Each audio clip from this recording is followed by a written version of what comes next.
Hi everyone, my name is Helen and I'm a volunteer at Poland Stephen Spiritist Center, and today I'm here to discuss the topic building up a new path.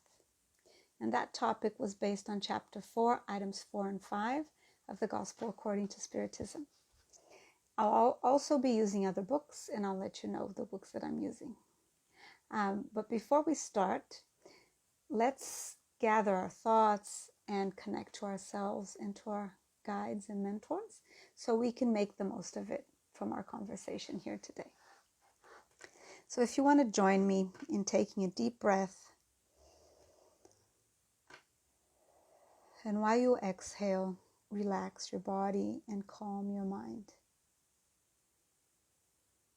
And as we relax and calm our minds and bodies, may we connect with our spiritual mentor or guide that some call guardian angel. And firstly, thank them for the incredible care and love and patience that they have with us, always encouraging us, supporting us, and championing us throughout our challenges and difficulties. And we ask our spiritual mentor and guide to help us elevate our thoughts even further to the higher spirits and mentors, and also to the spirits and mentors responsible for Poland Stephen Spiritist Center. We ask these spirits to protect each and every one of us that's listening to this video, wherever it is that we are,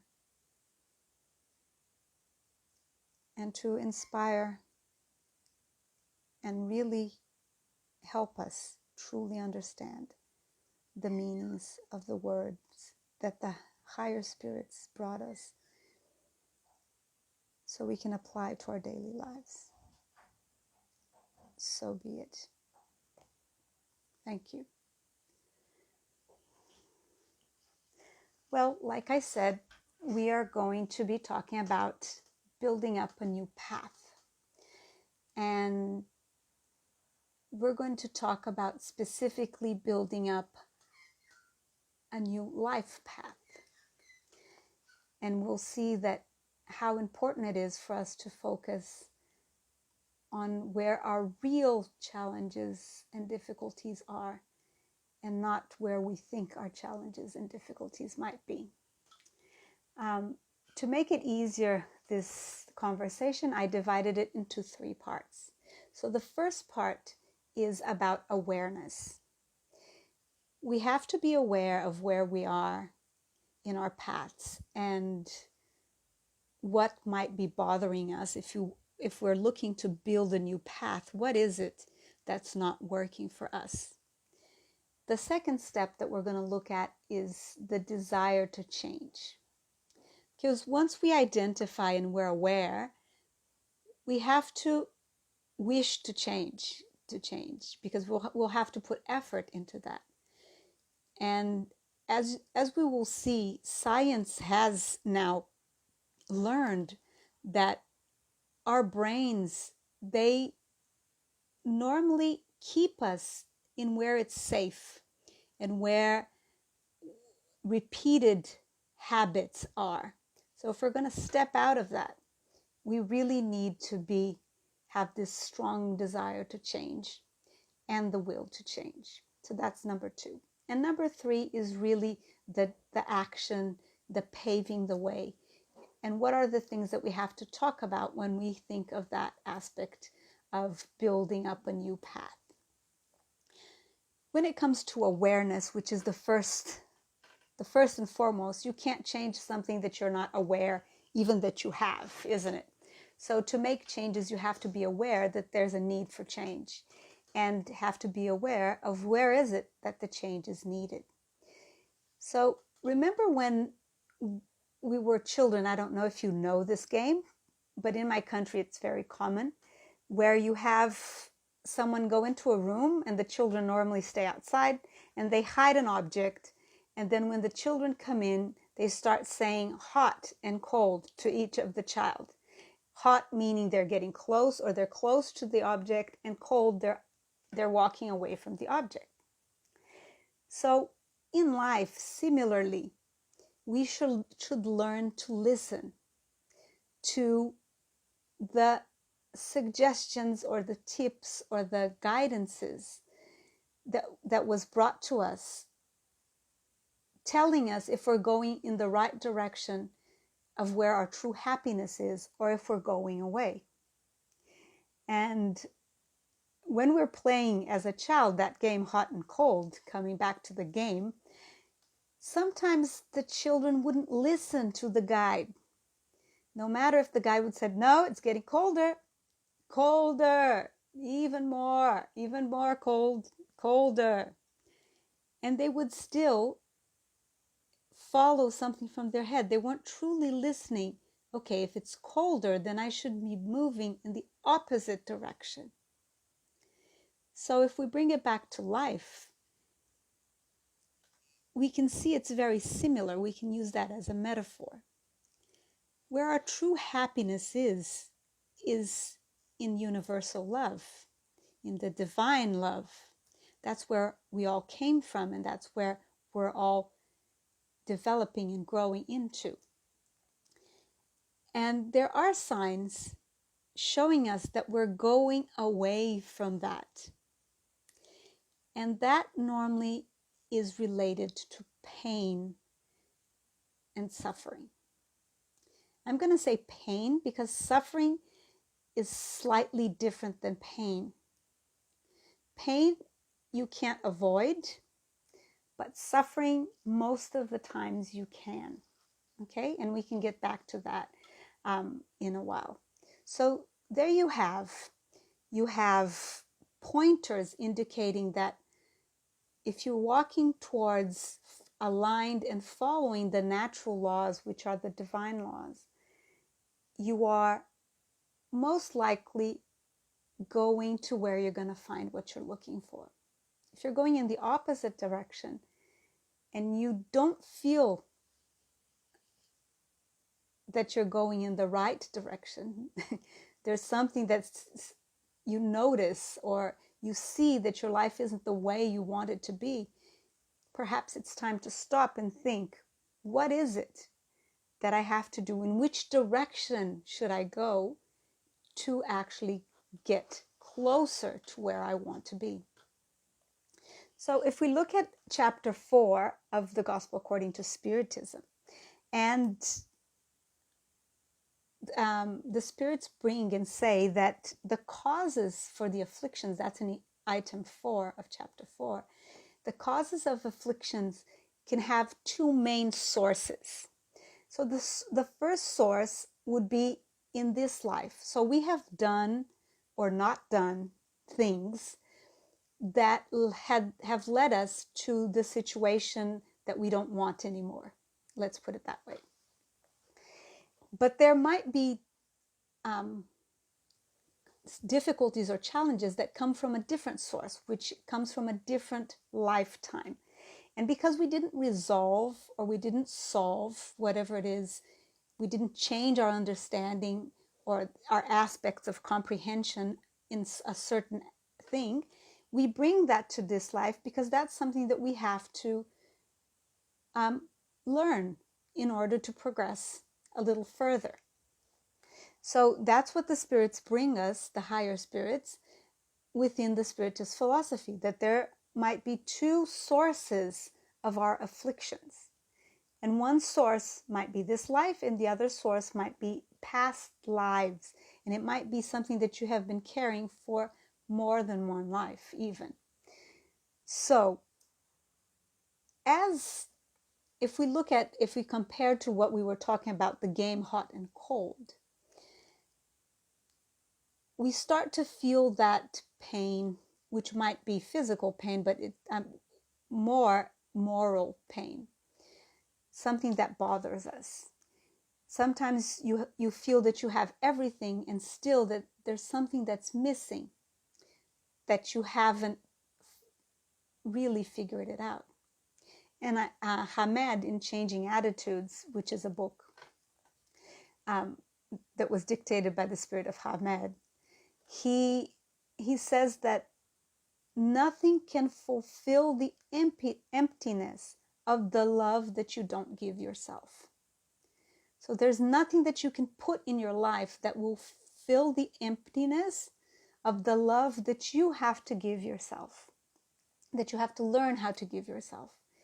And sometimes we think that giving love to ourselves might be something really different to what that truly means.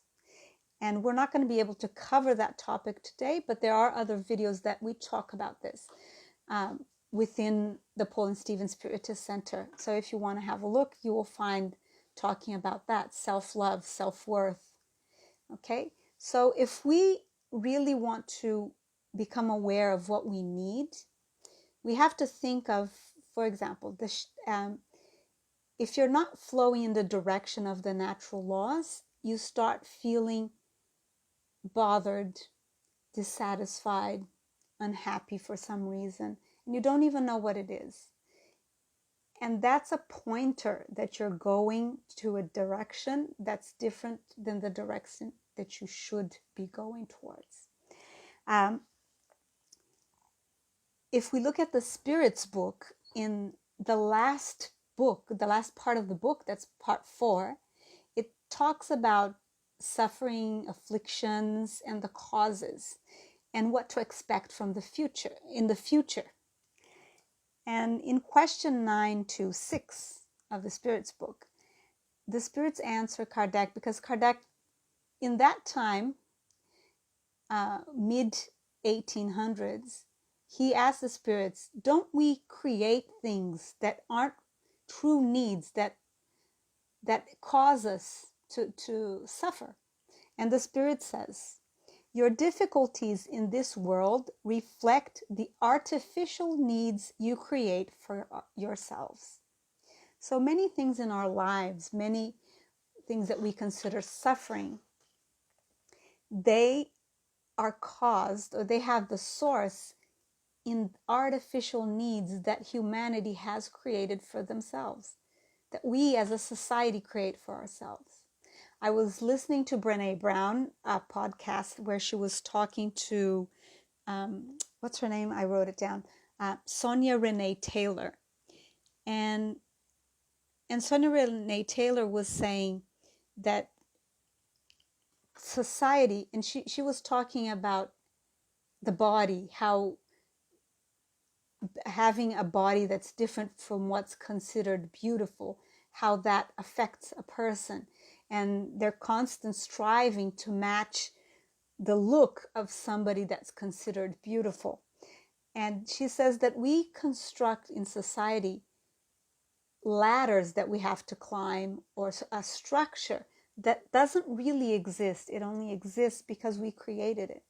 And that's very similar to what the Spirits were saying in that time, that we create needs that aren't true needs. For example, do I have to have 4 houses? Do I have to have this or that? Do I have to have, I don't know, we have to stop and think, what is it that I truly value? What is it that's truly important for me? Because each person is going to have a different answer for that. So the first part to understand how to build a new way is to really identify, what is it that I truly value and want in my life? And do I have it? If not, what is missing? And a connection with your spirituality and with a higher purpose and contributing plays a very, very strong role. And I do suggest that you look to see if you feel that you're contributing enough to the lives of others. And it might be that you are, but ask yourself that question. Do I contribute enough to the lives of other people? Be it in my family, be it in my workplace. You don't have to do something external to what you already do in your life, but how am I acting in the different places where I work and I relate to people, and how am I contributing to a greater good? So if we look at at this first item, awareness, the second one would be the desire to change. And that's an interesting one. In our day and age, everyone is looking for a quick fix. Sometimes I find it extremely funny what pops up on my Facebook. And today it was like, manifest money now. And I said, okay. So remember when I was saying that sometimes when the kids were playing hot and cold, sometimes they would find a leader kind of personality. And if that person decided to go running in a certain direction, they wouldn't hear what the guide was saying about hot and cold. They would just everyone run. Pay attention. If you have children, play that game and you'll see. Somebody's going to be a leader. Everyone thinks that they understand where the thing is, and people just follow them. And I was thinking that nowadays the same thing happens. So we want to change. People want to change. You can see that people are seeking to improve, but sometimes they don't know exactly where to change or who to listen to. And that's where things get a little bit complicated, because you really have to find that speaks to your heart. That's why I like the Spiritist philosophy, because it truly speaks to my heart, because it really tries to join science and spirituality, because it should be in harmony. So you have to find what is it that speaks to your heart and that will make you promote the changes that you need. Some things can be fixed quickly, but some transformations, they might need something a little bit deeper. So say some things you can do something that's quite quick and that's solved, and there was nothing there, it was something superficial. But sometimes there's something deeply rooted inside your mind, your mentality, that you can change what's external here, and that could be a quick fix. But if you don't go to the very root of the problem, that will show up in a different way. And that's why when I say a desire to change, what I truly mean is a desire for true, deep, and definite change. As Spiritists, and because we believe we live several lives, why is it that some people carry knowledge from one? We always carry our knowledge from one life to another. So if I learned something in a previous life, that's going to reflect here. I might have insights, even if nobody tells me about that, I will have that something inside me telling that is true. And that was something because I developed that in an earlier life. And but similar to when we go to school. So have a think. How many of you would remember everything that you studied when you were in high school? Well, probably if you're my age, not much. But I remember some things clearly because I loved the subject, because I was passionate about that. And I would remember if I had to, although that many years have passed. So the same thing happened to our true learnings about what we're here to do, what happens in the future. So our true connection with ourselves and with the higher beings, the higher spirits, and to God and to spirituality. If you have that deeply inside you, you will carry that from one life to another.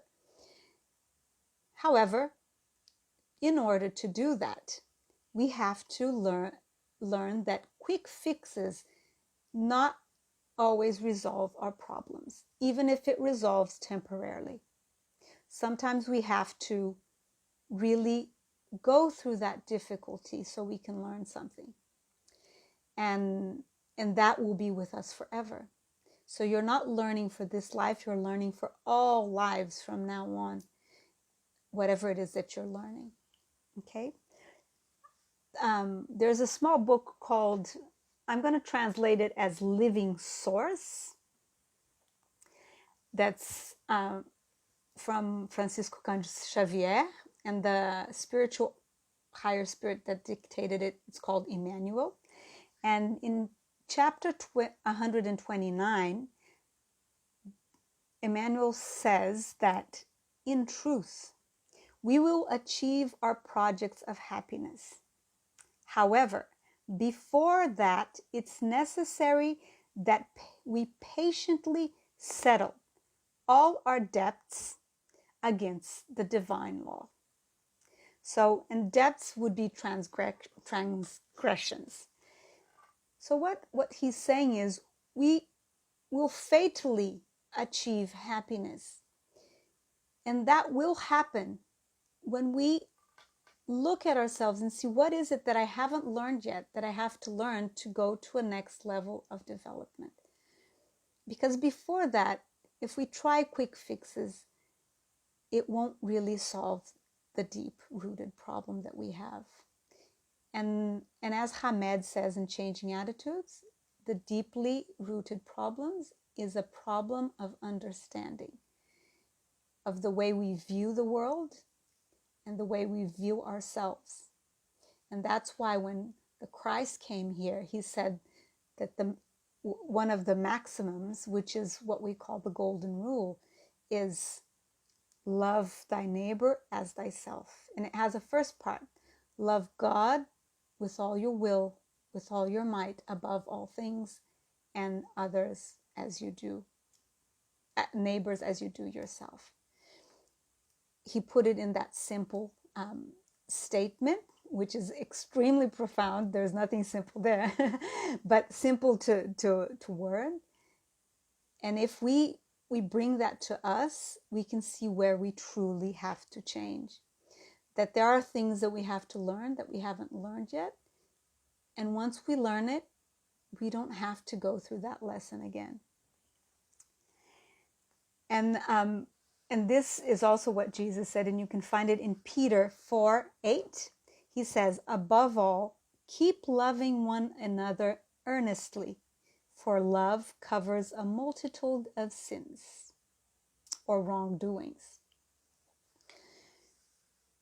So if we're looking at the desire to change, and we know that some things we have to change at a very deep level, and it's related to looking at us, the way we see things, and improving that. If we look at what Jesus says, it doesn't have to be, in the past we would think, I hope this is good, we would think that it was an eye for an eye, isn't it? If somebody did something, they had to have the same done onto them. When Jesus came, he said, well, if somebody slaps you on one side, give them the other side. And some people assumed it was the other side for slapping, but actually it's the other side of behavior. So if someone comes aggressively towards you, show them the other side. Show them what is another option of resolving conflict, which is a peaceful way of resolving. So that's a way of understanding. Give them the other side, is really giving them the other option, which is the non-violent option. So let's say we notice that we have to have an awareness, and we also notice that we have to have a desire to change, because this change, some things will be quickly fixed, but some will demand time and effort. And it's really looking at where it is that we have lessons to learn, and adjust and address those lessons that we still haven't learned. And we talked about love being the underlying way of overcoming all this. Because like Jesus said, love covers a multitude of wrongdoings. So if you can go take the path of love. And the last thing of building a new way or a new path is putting in the work where it matters most. And like I said in the beginning, scientists notice that in our brains, when we do something as a habit, or we have a certain way of thinking, and we use that frequently, that same pathway, the brains, they develop as if it was a highway. That's the best way I can explain, because that's not my area. A highway that has like something around them, because that's the easiest way to get from A to B. So every time you do A, there's certain things that happen, and then you get to B, and you do that a certain number of times. Then the brain says, okay, when Helen does this, we can jump a few things. She doesn't have to find other options. We can just send her to that option over there, because that's where she normally goes. So to break a habit is really to rewire your mind in a certain way. And that really demands effort from our part. So paving the way is really being aware of what's happening and being confident that even though you're going to make the mistake 1,000 times, you just insist, because the neurology will start changing, the way that your brain is organized, and it will be easier and easier as you insist. It's just like everything, like driving, like reading, everything you can improve on. And there's two important things when we're talking about making changes to things that we're not happy with within ourselves, or that we notice that we do and we wish we wouldn't do. And one is differentiating using guilt, shame from amendment, or repentance, I think it's in English. Guilt and shame, they don't help us. They're not our friends. They're only our friends because that sense of shame or guilt comes up. That's okay. There's nothing wrong there. The problem, as I already mentioned in other videos, is when we stick to that, when we hold on to that and we don't move on. So it's best if you think more of amendment and repentance, I think it is. That's the word. Which is identifying what it is and changing and doing something to amend and doing something to compensate, asking forgiveness, saying I'm sorry, or taking actions to repair something that you did and it wasn't okay to other people. So when you're paving the way, you have to be paying attention to that sense of guilt and making sure that the guilt and the shame doesn't hold you back in your intentions to change and to pave your way. The higher spirit says that at any time, through prayer, through connection with them, you can ask for help. And they will always give you strength, give you hope, and give you peace of mind when you ask. And when you're receptive to that, obviously. But the doing has to be yours. They will be there to support. Nobody can do what you have to do. There's some things that are meant for you to do. And we have to walk our path. And if we're not satisfied where we are right now, if we're not happy, if something that we're doing is not okay, and we started identifying that, it's never late to change, ever. No matter what age we are in this life, because we know that life continues afterwards, it doesn't really matter. When we start noticing, we become aware that we need changes, and we have that deep desire to change, we have to start doing what we're supposed to do. And if we connect with our mentors and we ask for help, the good spirits and the spiritual guides will always be with us, supporting us in this journey. So what I had to discuss today was this. So in a very quick recap, is that probably most of us have things to learn still on this planet, or else we would be spiritual teachers. I know I'm not. Like profound spiritual teachers. And even the spiritual teachers, because we have even the higher spirits, they have different levels of development among themselves. So there's always space for growth. So it's important for us to pay attention, be aware, have the desire to change, and put the effort in to change. And we can do that by being present at the moment and really understanding what's happening and being centered so we could make the best decisions, being connected with the higher spirits, with divinity, so we get the inspiration to do what's best for us and for others, and finally doing our best. If we do these three things, our chances of getting it right increases dramatically. I hope this was of worth and you got something out of our conversation here today. And I hope to see you all next time. Okay, so before we finish, we'll just send vibrations of love to this planet, which is going through a planetary transition. So we can help in some way and assist those who are collaborating to this transition, but also those who are suffering. And like I said, they're not aligned with the divine laws. So as we finish here, we thank our mentors and guides for being here with us, supporting us. And we ask them to support us so we can unite in thought, to vibrate love and harmony wherever it is that it's needed. So we're going to imagine that from our hearts, we connect to all the people who wish to contribute to good, to universal good, and to good on our planet Earth.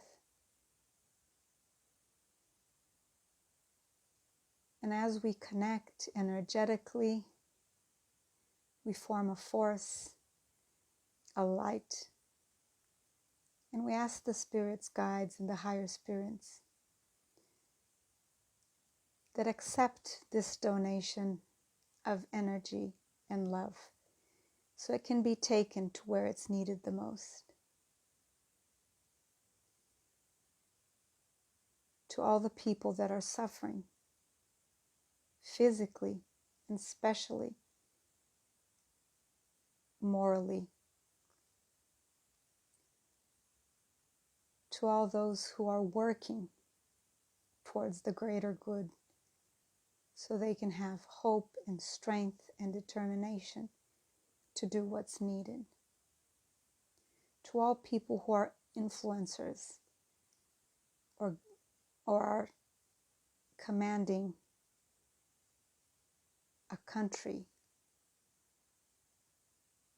or religious leaders, world leaders.